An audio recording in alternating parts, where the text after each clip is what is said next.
Jake needs these guys. Jake needs Tyson and needs all these other people, because that you know, everybody's going to tune in to hope that Mike Tyson knocks him out. Right. They're not tuning in because they think Jake Paul's a great fighter and they want to see him compete. Jake Paul getting destroyed by Dana White is the most satisfying news since November 15th, especially after his disastrous fight with Mike Tyson.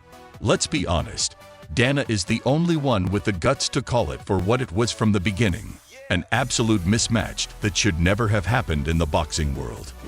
Mike's 58 years old. You know what I mean? And Right. I hate doing this because Mike gets mad at me every time I do this, but Mike shouldn't be fighting. He's been warning us that this fight was a disaster waiting to happen, but did we listen? Of course not. The mere thought of seeing Mike back in the ring had us on a dopamine high. Now, here we are, choking down our humble pie, realizing just how wrong we were. Actually his age and was actually a boxer and was actually his size, he lost. Don't worry, the fearless UFC boss is now giving Jake a brutal reality check. Honestly, it's about time this YouTuber turned boxer faced some serious heat for his actions. 100%. Fight guys that box for a living and guys that are your age. How about that? He says he wants to fight Canelo. I'm just saying what he. That's what I he. hear you. Then why is he not fighting Canelo? The funniest thing I heard after this match was Jake talking about fighting Canelo Alvarez. Holy, Canelo wouldn't waste 30 seconds on this joker. While Canelo fights real contenders, Jake is busy recycling Butterbean's old playbook, facing opponents who are either too old or irrelevant to matter. In Dana's view, Jake isn't building a boxing career, he's just putting on a circus. Even if the Tyson fight happens, it won't change that reality. He was actually his age and was actually a boxer and was actually his size, he lost. Jake's claims about making massive money were quickly shot down by White. If Paul were the cash cow he claims to be, Showtime Boxing wouldn't have gone under. But hey, why let facts ruin a good Instagram flex? Mike Tyson was right and I was wrong. You know, you guys know the whole story about Shark Week, and you know, if you don't, I begged him not to do the Roy Jones fight. You're too old. I love you. I don't want to see you take any more punishment. So I set him up on Shark Week. He got paid good money, and he's like, you so he almost flipped out the last day and was ready to kill everybody on the boat because he had to jump in with all these sharks. First off, Dana did what few can do. He admitted he was wrong. Years ago, he begged Tyson not to fight Roy Jones Jr., fearing the boxing legend would get hurt. "You're too old, Mike. I don't want to see you take punishment," he said. But Tyson didn't want advice. He wanted sharks. Dana had set him up on Shark Week to keep him out of the ring. A big mistake. Mid-shark dive, Tyson was ready to strangle everyone on the boat, apparently not expecting that retirement activity. Almost 60, Tyson decides to fight Jake Paul, and Dana naturally rolled his eyes at the idea. Tyson, ever the showman, clapped back. "You really think this kid can do anything to me?" Turns out, Mike was right. Jake Paul, despite his big talk and platform, looked like a schoolboy sparring with the principal, unable to match Tyson's skill and experience. You honestly think the kid's going to do anything to me?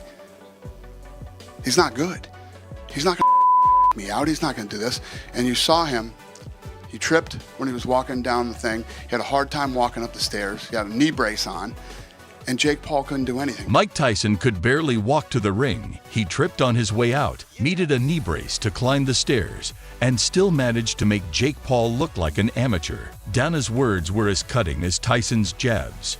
Jake Paul couldn't do anything to him. Nothing. The guy's 57, and he embarrassed him.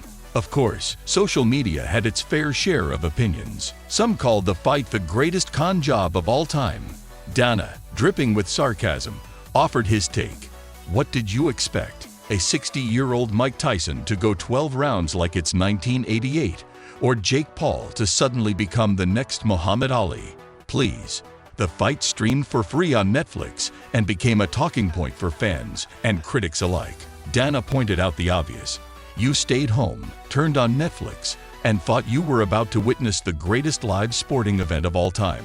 Give me a break. You got exactly what you signed up for.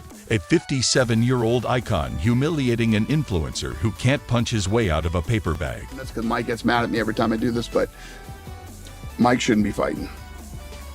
I mean, because you look at Jake Paul, he fought Tyron Woodley, slept him, Anderson Silva, I think he fought Nate. Is there, I mean, if he wants to do boxing, why not fight guys that actually box for a living? According to Donna, Mike Tyson shouldn't be fighting at all, and for good reason.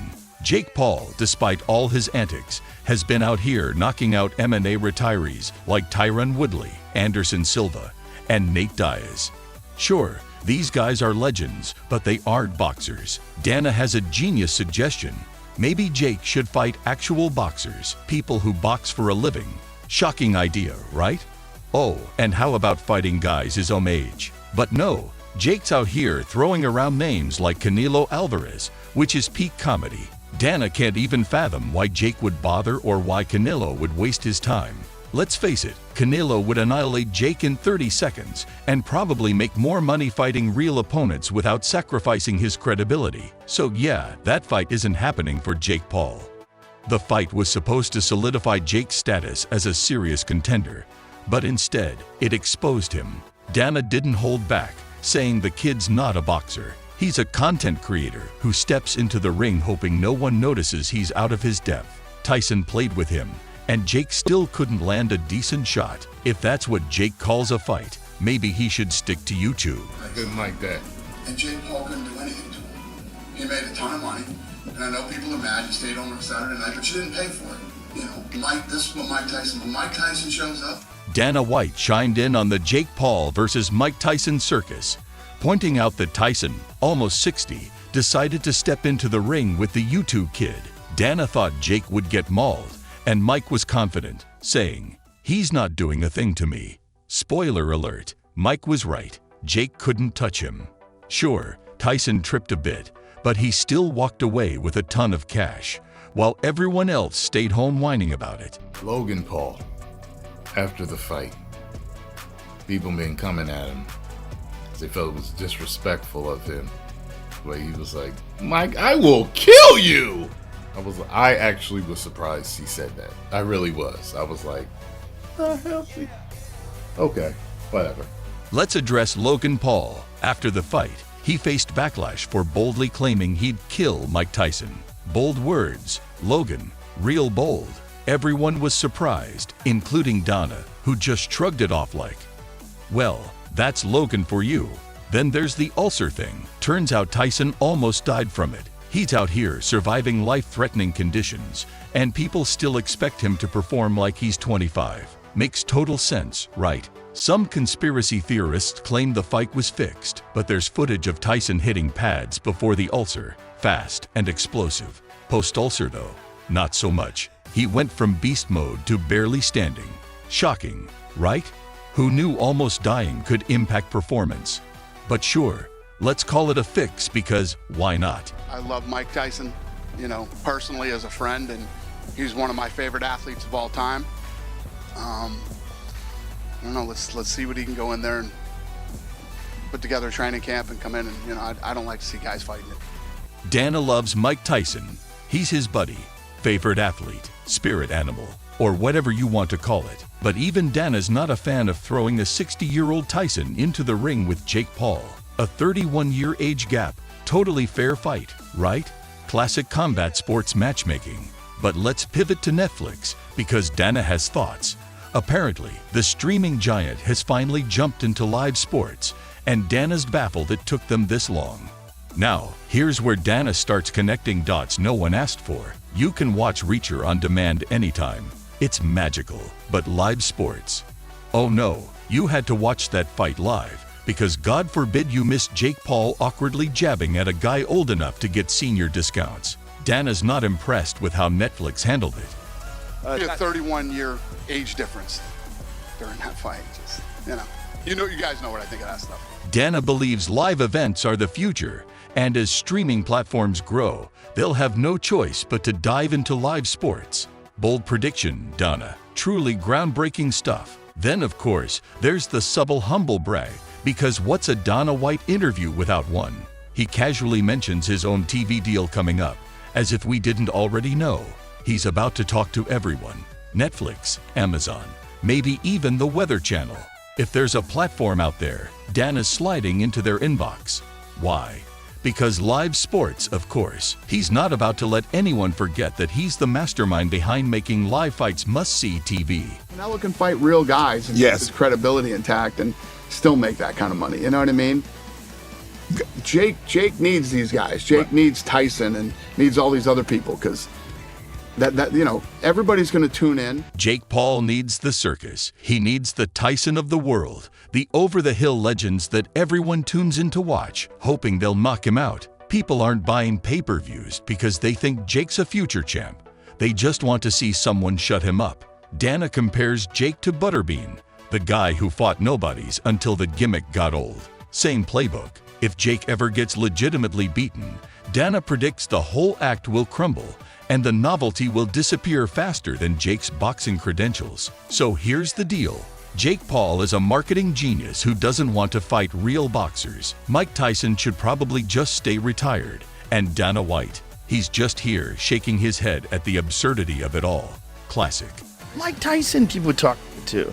There's certain people that are just crazy, man. Well, these people that think that he don't stand a chance against Jake Paul, they're like, this shouldn't even, because he's too old. I was like, I think you're crazy. Well, they're definitely uninformed. Yeah. Because here's the thing, he is 57 years old. He will be 58 when they fight. He has had a long fighting career. He has been knocked out by massive men like Lennox Lewis and Evander Holyfield. He's had a lot of blows. And he's also doing this very unique kind of training with... Joe Rogan, the voice of modern combat sports, didn't hold back when dissecting the spectacle of Mike Tyson versus Jake Paul on his podcast. Rogan marveled at the reality of seeing a 58-year-old Tyson facing off against a YouTuber-turned-boxer. While he acknowledged Jake's youthful energy and evolving skills, Rogan couldn't ignore Tyson's diminished speed and power. Mike still has that head movement, Rogan noted, but the punches aren't what they used to be. In the end, Rogan summed it up. Jake may have won, but it wasn't the unstoppable Mike Tyson fans know and love.